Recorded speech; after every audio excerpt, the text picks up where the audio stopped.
be very clear. There is a genocide going on in front of our very eyes. A live-streamed genocide on all of our phones. No one has the privilege to say we are not aware of what is happening. No one in the future will be able to say we did not know. Under international law, states have a legal obligation to act to prevent and to stop a genocide from happening. That means ending complicity, applying real pressure, and ending arms transfers. We are not seeing that. We are not even seeing the bare minimum from our governments. Our international systems are betraying Palestinians. They are not even able to prevent the worst war crimes from happening.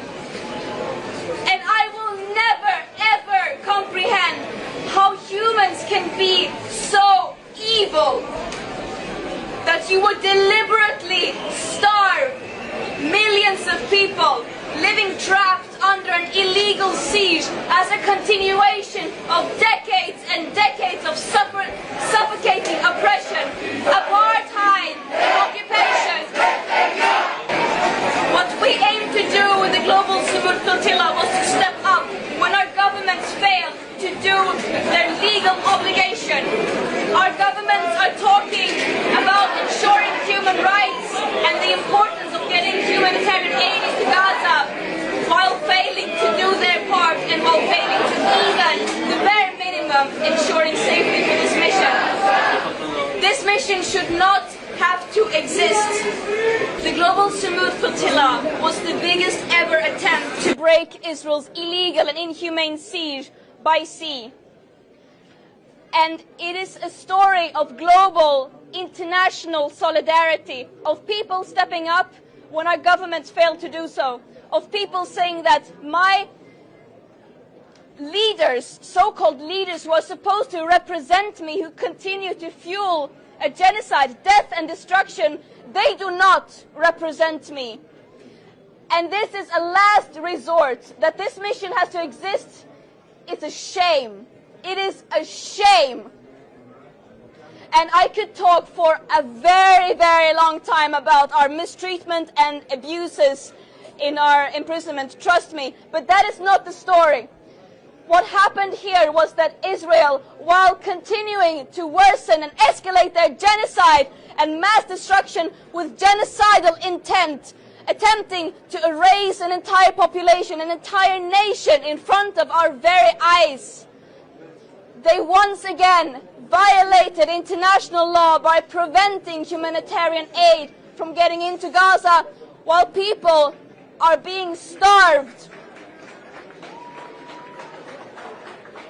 And we want to also emphasize that we do not only need humanitarian aid to enter Gaza, we need an end to the siege, we need an end to the occupation and the oppression. This action was challenging our extremely violent business as usual that is preventing these war crimes from happening. And that is what this story is about. We cannot take our eyes away from Gaza, from all the places of the world that are suffering, living on the forefronts of this business as usual systems. Congo, Sudan, Afghanistan, Gaza, and many, many more. What we are doing is the bare minimum. This genocide and other genocides are being enabled and fueled by our own governments, our institutions, our media and companies.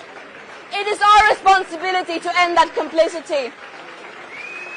What we are doing is not in any way, no one has to come to the rescue of Palestinian people. What we are doing is hearing and acting upon their calls for people all over the world to take action and end our complicity, to use our privileges, our platforms, to take a stance against this that is in every way unjustifiable.